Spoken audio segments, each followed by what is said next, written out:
جو صحیح ہے جامعہ ترمذی کے ریفرنس سے لے کر آئے مشکات والے کہ جو بھی شخص اللہ کے حضور لا الہ الا انت سبحانک انی کنت من الظالمین یہ دعا پڑھ کر متوجہ ہو، اللہ تعالیٰ اس کو کبھی محروم نہیں لوٹاتا۔ اس حدیث کی یہ شرح کر رہے ہیں مفتی صاحب، یہ شرح ذرا دیکھیے آپ، حدیث کی شرح ہو رہی ہے۔ ذُنُّون حضرت یونس علیہ السلام کا لقب ہے کیونکہ آپ کچھ روز مچھلی کے پیٹ میں رہے۔ علماء فرماتے ہیں کتاب و سنت میں نہیں ہے کہ اس مچھلی کا پیٹ اللہ کے عرش اعظم سے بھی افضل ہے، وَلِعَوْذُ بِاللَّهِ تَعَالَى، کہ ایک پیغمبر کا کچھ دن تجلی گاہ رہا، جب مچھلی کا پیٹ عرش اعظم سے افضل ہو گیا تو حضرت آمنہ خاتون کا وہ شکم پاک جس میں سید الانبیاء صلی اللہ علیہ وسلم 9 ماہ تک جلوہ افروز رہے، وہ تو عرش اعظم سے کہیں افضل ہے، وَلِعَوْذُ بِاللَّهِ تَعَالَى۔ یہ جملہ اگر نبی صلی اللہ علیہ وسلم کے سامنے پڑھا جائے تو آپ صلی اللہ علیہ وسلم اس پر کیا حکم ارشاد فرمائے، وہ آپ صلی اللہ علیہ وسلم کے مزاج سے بات سمجھی جا سکتی ہے۔ اس کے مقابلے پر وحی کا فیصلہ سورۃ الاعراف کی آیت نمبر 54، اور پچھلی دفعہ جو آیت میں نے پڑھی تھی انما امرہ اذا اراد شیئا ان یقول له کن فیکون، وہ سورہ یاسین آیت نمبر 82 تھی۔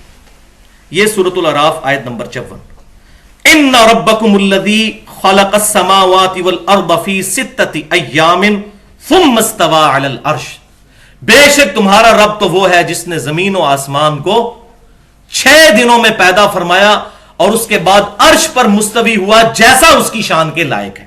اس کے لیے کوئی تمثیل بیان نہیں کریں گے، عرش پر مستوی ہے جیسا اس کی شان کے لائق ہے، اور عرش پر مستوی ہوتے ہوئے نحن اقرب الیہ من حبل الورید بھی ہے، ہماری رگے جاں سے بھی زیادہ ہمارے قریب ہے جیسا اس کی شان کے لائق ہے۔ تو یہ ہے وہ عرش جس پر اللہ تعالیٰ اپنی شان کے لائق مستوی ہے، اور یہ کہتے ہیں کہ وہ مچھلی کا پیٹ جو ہے وہ اللہ کے عرش سے افضل ہے، وَلِعَوْذُ بِاللَّهِ تَعَالَى۔ علماء کا نظریہ نمبر 4، یہ دیوبندی عالم ہے مولانا خلیل احمد سہارنپوری، جو کہ شیخ زکریا سہارنپوری جنہوں نے فضائل اعمال اور فضائل صدقات لکھی ان کے مرشد ہیں۔ انہوں نے کتاب لکھی المہند علی المفند 1906 میں۔ 1905 میں امام احمد رضا بریلوی صاحب نے ایک کتاب لکھی حسام الحرمین، جس میں انہوں نے علماء دیوبند اور غلام احمد قادیانی کے جو غلط عقیدے تھے ان پر کفر کے فتوے لگائے، ان عبارتوں پر، جس کی آج میں بھی تصدیق کرتا ہوں، سارے اہل ایمان اس کی تصدیق کرتے ہیں کہ وہ کفریات تھے واقعی۔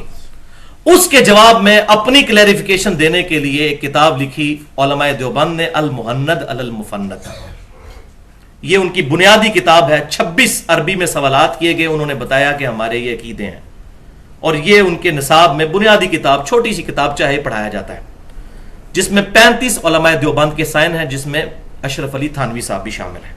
اس میں یہ عقیدہ لکھ رہے ہیں کہ ہمارا عقیدہ کیا ہے، اور یہی عقیدہ المہند المفند جو کہ مکتبۃ العلم لاہور سے چھپی اس کے صفحہ 28 پر، اور شیخ زکریا سہارنپوری صاحب کی جو فضائل حج ہے جو تبلیغی جماعت والے کتب خانہ فیضی سے چھاپتے ہیں، اس کا صفحہ 138 ہے۔ وہ کہتے ہیں وہ حصہ زمین جو قبر مبارک نبی صلی اللہ علیہ وسلم کی جو قبر مبارک ہے اس کا جو حصہ ہے، جو نبی صلی اللہ علیہ وسلم کے اعضائے مبارکہ کو مس کیے ہوئے ہے، علی الاطلاق افضل ہے، یہاں تک کہ کعبہ، عرش اور کرسی سے بھی افضل ہے حضور کی قبر مبارک۔ اب کوئی حدیث کوئی آیت نہیں انہوں نے پیش کی ہے، انہوں نے اپنا عقیدہ بتایا۔ اب یہ عقیدہ کتاب و سنت میں کہاں موجود، اجماع میں کہاں موجود، یا ایون امام ابو حنیفہ رحمۃ اللہ علیہ کی تعلیمات میں کہاں موجود، نکالا جائے ہم ماننے کے لیے تیار ہیں صحیح سند کے ساتھ۔ اور یہ مزاج رسول صلی اللہ علیہ وسلم کے بھی خلاف ہے یہ عقیدہ۔ وہ کس طرح؟ پہلے میں وحی کا فیصلہ آیت مبارکہ سے سناتا ہوں، سورہ الحج کی آیت نمبر 74، ما قدر اللہ حق قدرہ ان اللہ لقوی عزیز، ان لوگوں نے اللہ کی وہ قدر ہی نہ جانی جو جاننی چاہیے تھی، بے شک اللہ تعالی غالب ہے اور قوت والا ہے، اللہ کی قدر نہیں جانی۔ اب آئیے پروفٹ کا مزاج کیا تھا صلی اللہ علیہ وسلم۔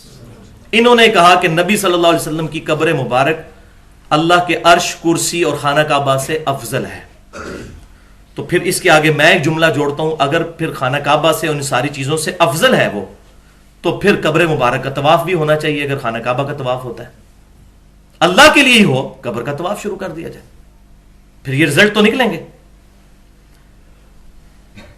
تو اس کے مقابلے پر آپ صلی اللہ علیہ وسلم کی تعلیمات کیا ہیں؟ وہ صحیح بخاری انٹرنیشنل نمبرنگ کے مطابق 3445 نمبر حدیث ہے، کتاب الانبیاء چیپٹر میں۔ سیدنا عمر فاروق رضی اللہ تعالیٰ عنہ کہتے ہیں کہ میں نے خود اپنے محبوب صلی اللہ علیہ وسلم سے یہ بات سنی کہ میری شان کو اس طرح مت بڑھا دینا جس طرح نصارہ یعنی عیسائیوں نے اپنے پیغمبر کی شان کو ایک حد سے آگے بڑھا دیا تھا۔ میں اللہ کا بندہ اور اس کا رسول ہوں، مجھے اللہ کا بندہ اور اس کا رسول ہی کہنا، عبدہ و رسولہ۔ دوسری حدیث صحیح مسلم میں کتاب المساجد چیپٹر میں انٹرنیشنل نمبرنگ کے مطابق 1188 نمبر ہے۔ سیدنا جندب رضی اللہ تعالیٰ عنہ کہتے ہیں کہ میں نے نبی صلی اللہ علیہ وسلم کو ان کی وفات سے 5 دن پہلے یہ بات کہتے ہوئے خود سنا۔ یہ مزاج آپ کو پتا چلے گا۔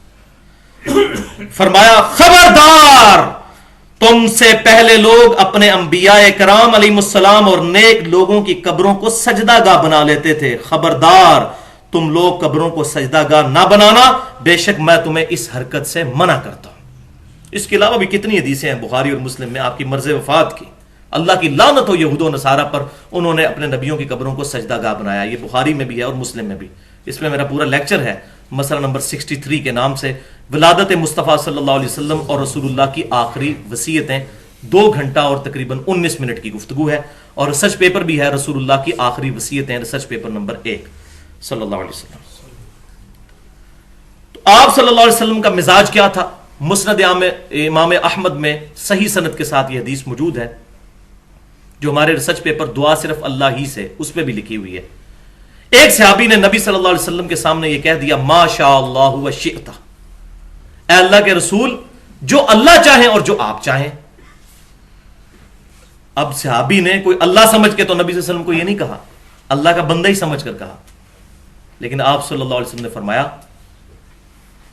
اجعلتنی للہ عدلا، کیا تو نے مجھے اللہ کے برابر ٹھہرا لیا؟ بل قل ما شاء اللہ وحدہ، بلکہ یہ کہو جو اکیلا اللہ چاہے۔ اب اس صحابی کوئی آج کے دور کا تو نہیں تھا کہ یا رسول اللہ میں نے آپ کو وہ عطائی مانا ہے اور غیر مستقل بذات مانا ہے اور باذن اللہ مانا ہے، انہوں نے آگے سے کوئی اس طرح کا معاذ اللہ استغفر اللہ آرگومنٹ نہیں کیا۔ ان کو پتا تھا، حضور کو بھی پتا تھا، اس نے رب مان کے نہیں مجھے کہا، لیکن آپ نے وہ ایشو ادھر ہی کل کر دیا۔ اور اس سے بڑھ کر بڑی حیران کن حدیث صحیح مسلم میں، ایک صحابی خطبہ دے رہے تھے تو آپ صلی اللہ علیہ وسلم سن رہے تھے ان کی تقریر، تو انہوں نے آیت پڑھی وَمَن يُطِعِ اللَّهَ وَرَسُولَهُ فَقَدْ فَازَ فَوْزًا عَظِيمًا، جو کوئی اللہ اور اس کے رسول کی اطاعت کرتا ہے تو وہ کامیاب ہوا اور بڑے اونچے درجے کی کامیابی پر فائز ہوا۔ اس کے ساتھ انہوں نے کہا، آیت تو تھی وَمَن يَعْصِ اللَّهَ وَرَسُولَهُ فَقَدْ ضَلَّ ضَلَالًا مُبِينًا، جو کوئی اللہ اور اس کے رسول کی نافرمانی کرے تو وہ کھلی گمراہی میں جا پڑا۔ یہ سورۃ الاحزاب کی دونوں آیتیں ہیں۔ تو اس نے کیا کہا؟ پہلے تو اس نے صحیح پڑھا وَمَن يُطِعِ اللَّهَ وَرَسُولَهُ فَقَدْ فَازَ فَوْزًا عَظِيمًا، اور پھر ساتھ کہا اور جس نے ان دونوں کی نافرمانی کی۔ اس نے وہ آیت پڑھنے کے بعد ساتھ کہا کہ جس نے ان دونوں کی نافرمانی کی، یعنی اللہ اور اس کے رسول کی، تو وہ گمراہ ہو گیا۔ اب کو غلط بات کہی، لیکن آپ صلی اللہ علیہ وسلم نے اس پر ان کو منع فرمایا اور کہا کہ یوں مت کہو۔ اس کے الفاظ ہیں بئس الخطیب انت، کتنا برا خطیب ہے تو نے یہ کیوں کہا کہ ان دونوں کی؟ تجھے کہنا چاہیے تھا اللہ اور اس کے رسول کی نافرمانی۔ یہ دونوں کا جملہ اکٹھا کیوں کر دیا؟ اللہ اکبر۔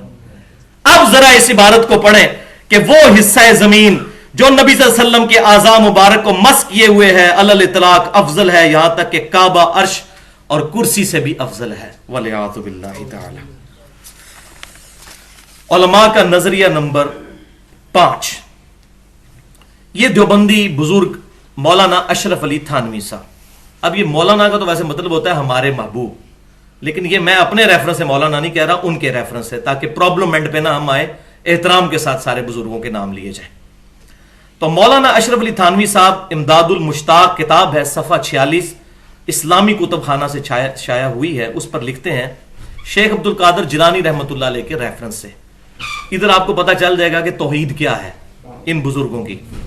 وہ کہتے ہیں کہ ایک دن غوث اعظم شیخ عبد القادر جیلانی، غوث اعظم سب سے بڑے مشکل کشا شیخ عبد القادر جیلانی، سب سے بڑا مشکل کشا کون ہے؟ بلکہ اللہ ہی مشکل کشا ہے، اس کے ریفرنس سے کوئی ہے تو وہ ظاہری اسباب میں، غائب میں پکارنا اللہ کے ساتھ خاص ہے۔ تو وہ کہتے ہیں ایک دن غوث اعظم شیخ عبد القادر جیلانی 7 اولیاء کے ہمراہ بیٹھے ہوئے تھے، نگاہ بصیرت سے ملاحظہ فرمایا کہ ایک جہاز سمندر میں غرق ہونے کے قریب ہے، جہاز کوئی ڈوبنے لگا سمندر میں، تب انہوں نے کیا کیا؟ آپ نے ہمت اور توجہ باطنی سے اس کو غرق ہونے سے بچا لیا، ولیعوذ باللہ تعالی۔ مسلمانوں کے ملک ہڑپ ہو گئے، عراق کو کھا گئے یہود و نصارہ، افغانستان کو کھا گئے، پاکستان بھی تقریباً کھا گئے، لیکن اب کوئی بزرگ توجہ باطنی فرما کے ان کو ہلاک نہیں کر رہے، کیونکہ اب تو میڈیا بہت عام ہے، وہ بزرگوں کو ٹی وی پر لے آئیں گے، تو پرانی باتیں تو جو بھی کوئی کر لے، سنا کے سننی، ہم کہتے ہیں پڑھا کے سننی ہو۔ اچھا، اب اس کے مقابلے پر قرآن پاک میں وحی کا فیصلہ کیا ہے؟ بسم اللہ الرحمن الرحیم، امن یجیب المضطر اذا دعاہ ویکشف السوء، بھلا کون ہے جو کہ قبول کرتا ہے بے قرار کی فریاد کو جب وہ اس کو پکارتا ہے اور وہ اس کی تکلیف بھی دور کر دیتا ہے، وَيَجْعَلُكُمْ خُلَفَاءَ الْأَرْضِ، اور تمہیں اگلوں کا دنیا میں خلیفہ بناتا ہے، تمہارے ماں باپ مر جاتے ہیں ان کی جگہ تمہیں دنیا میں بساتا ہے۔ اِلَٰهٌ مَّعَ اللَّهِ، کیا اللہ کے ساتھ کوئی اور الہ بھی ہے جو یہ تکلیفیں دور کر دے؟ قَلِيلًا مَّا تَذَكَّرُونَ، بہت ہی کم نصیحت پکڑتے ہو۔ تو اس آیت کے تحت مشکل کشائی کرنا غائب میں، ایک تو ہے ظاہری اسباب، اس کا تو قرآن میں حکم ہے وَتَعَاوَنُوا عَلَى الْبِرِّ وَالتَّقْوَىٰ، لیکن یہ والا کام غائب میں، ان چیزوں کے بارے میں اللہ تعالیٰ نے واضح فرما دیا اللہ کے علاوہ کوئی تکلیف نہیں دور کرتا، اور اگر کسی کو آپ سمجھتے ہو اِلَٰهٌ مَّعَ اللَّهِ، تو اللہ کے ساتھ اس کو الہی بنانے کے مترادف ہے۔ اور اس سے بھی آگے بڑھ کر بھائیوں، سورہ یونس کی آیت نمبر 22 میں سیم یہی چیز اللہ تعالیٰ نے اپنے بارے میں بیان کی ہے۔ یہ جب کافر جو ہیں وہ سمندروں کے سفر پر نکلتے ہیں اور جہاز ان کو لے کر ہچکولے کھانے لگتا ہے، اچانک یہ بھنور میں پھنس جاتے ہیں، تو پھر خالص اللہ کو پکارتے ہیں، جب اللہ ان کو کنارے تک پہنچا دیتا ہے تو پھر اللہ کے ساتھ شرک کرنا شروع کر دیتے ہیں۔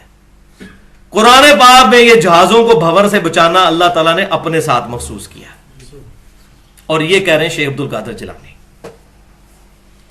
تو اس کے بعد پھر میرا خیال ہے ان کو بریلوی مکتبہ فکر کے کسی بھی عالم کو یا عوام کو مشرک کہنے کی یا ان کے عقیدوں کو غلط کہنے کی ضرورت نہیں ہے، پہلے اپنی چرپائی کے نیچے جو ہے وہ ڈنڈا مار کے چیک کریں۔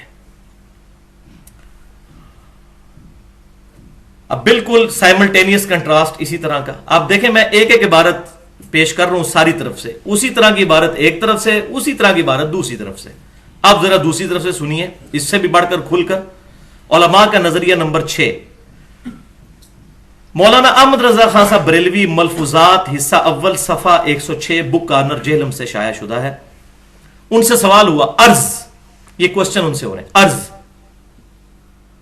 غوث ہر زمانے میں ہوتا ہے؟ یہ پوچھا کسی نے سوال کہ یہ جو غوث آپ کہتے ہیں غوث العظم اور یہ ولایت کا بہت بڑا درجہ ہے، یہ ہر زمانے میں غوث موجود ہوتا ہے؟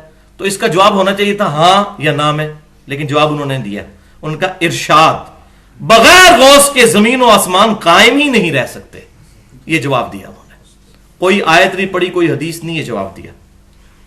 اب اس کے مقابلے پر اللہ تعالیٰ کیا فرماتا ہے کہ زمین و آسمان غوث نے سنبھالے ہوئے ہیں یا اللہ نے خود؟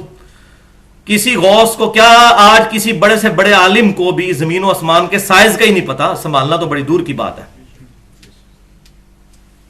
امام غزالی جو تصوف میں بہت بڑے بزرگ مانے جاتے ہیں، آپ کی میعاد سعادت پڑھ کے دیکھیں، وہ کہتے ہیں کہ سورج جو ہے وہ زمین سے 7 گنا بڑا ہے، حالانکہ سورج زمین سے 700 گنا بڑا، 7 گنا بڑا نہیں ہے، 13 لاکھ گنا بڑا ہے۔ ان کو تو سائز ہی نہیں پتا تھے کہ یہ چیزیں کیا ہیں۔ وہ جی شاہ شمس تبریز نے جناب سورج نو کیا، تو بھی شمس تے میں بھی شمس، ادھر آتے منو ہے بوٹی پوندے, تیرا نام بھی جو ہے وہ شمس ہے, میرا نام بھی شمس ہے, قریب آ تو یہ بوٹی میں نے بھوننی ہے. ان کو تو بھائیو سائز ہی نہیں پتا تھا کہ سورج کیا بڑی بلا ہے. یہ تو ہم بتاتے ہیں سائنٹیفک فیکٹس کی روشنی میں. میں نے 2 لیکچرز اس پہ دیے ہیں. ایک مسئلہ نمبر 59 کے نام سے 1 گھنٹے کی گفتگو ہے, منکرین خدا کو دلائل کے ذریعے دعوت. اس میں یہ سائنٹیفک فیکٹ کے ذریعے قرآن پاک کی روشنی میں, سورہ قاف کی روشنی میں نے بیان کیا ہے. اور دوسرا لیکچر ہے مسئلہ نمبر 60 کے نام سے who is Allah in the light of latest scientific facts, جدید سائنسی تحقیق کی روشنی میں اللہ کون ہے. اردو میں ہے 1.25 گھنٹے کا. وہ سنے تو پتا چلے گا زمین و آسمان کون تھام سکتا ہے. بہرحال وہی کا فیصلہ سورہ فاطر آیت نمبر 41 ایگزیکٹ اسی الفاظ میں موجود ہے. آپ دیکھ لیں, وہاں بھی انہوں نے کہا کہ جہاز جو ہے شیخ عبد القادر جیلانی کرتے ہیں, انہوں نے کہا زمین و آسمان غوث نے سنبھالے میں. اب اللہ تعالیٰ سے ذرا سن لیجئے, بسم اللہ الرحمن الرحیم, ان اللہ یمسک السماوات والارض ان تزولا, بے شک اللہ ہی نے تھام رکھا ہے زمین و آسمان کو, کہیں جھول ہی نہ جائیں اپنی جگہ سے. وَلَئِن زَالَتَا إِنْ أَمْسَكُهُمَا مِنْ أَحَدٍ مِّنْ بَعْدِي, اور اگر یہ اپنی جگہ سے ہل جائیں تو اس اکیلے کے علاوہ کوئی ان کو تھام ہی نہیں سکتا. غوث نے کہاں سے تھامنا ہے؟ غوث کو تو سائز ہی نہیں پتا. دنیا کا بڑے سے بڑا بزرگ بھائی, اس کو اگر قبض ہو جائے نا یا اپنا پیشاب بند ہو جائے تو اپنا پیشاب نہیں کوئی کھول سکتا. انسان تو اتنا لاچار ہے. زمین و آسمان کو سنبھالنا یہ تو بہت بڑی بات ہے. مجھے ایک بھائی نے واقعہ سنایا, ان کے ساتھ سیالکوٹ میں ایک مسئلہ ہوا. انہوں نے کہا جی یہ جو عبداللہ شاہ غازی ہے نا کراچی میں, انہوں نے سمندر کو تھاما ہوا ہے ورنہ سمندر کراچی کے اوپر آ جائے. تو انہوں نے آگے سے نا وہی بات کی جو اینٹی وینم پھکی الزامی جواب.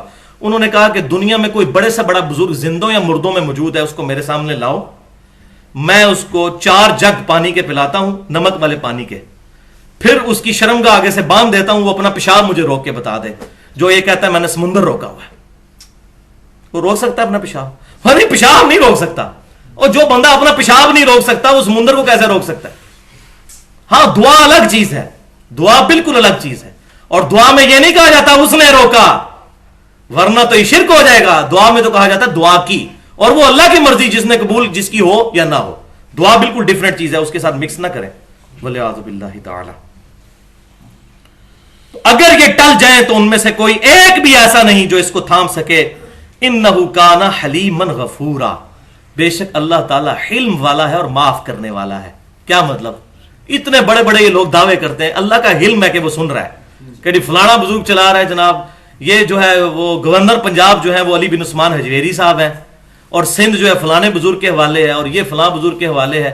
وَلِعَاذُ بِاللَّهِ تَعَالَى. اِنَّهُ كَانَ حَلِيمًا غَفُورًا, اللہ حلم فرمانے والا ہے. ورنہ وہ سورہ مریم کے اندر آیات ہے نا کہ اگر زمین کے آسمان کے پہاڑوں کے احساسات ہوتے, قریب ہے کہ آسمان پھٹ پڑے اور زمین شک ہو جائے اور پہاڑ ریزہ ریزہ ہو جائے, اندعوا للرحمن ولدا, کہ یہ کہتے ہیں کہ رحمان نے بیٹا چنا. اگر زمین و آسمان اور پہاڑوں کے احساسات ہوتے تو پھٹ پڑتے ان کے اوپر کہ اتنی بڑی بڑی باتیں اللہ تبارک و تعالیٰ کے خلاف یہ کر رہے ہیں. وہی بات ہے انہ کان حلیما غفورا, یہ اللہ کا حلم ہے کہ برداشت کیے ہوئے.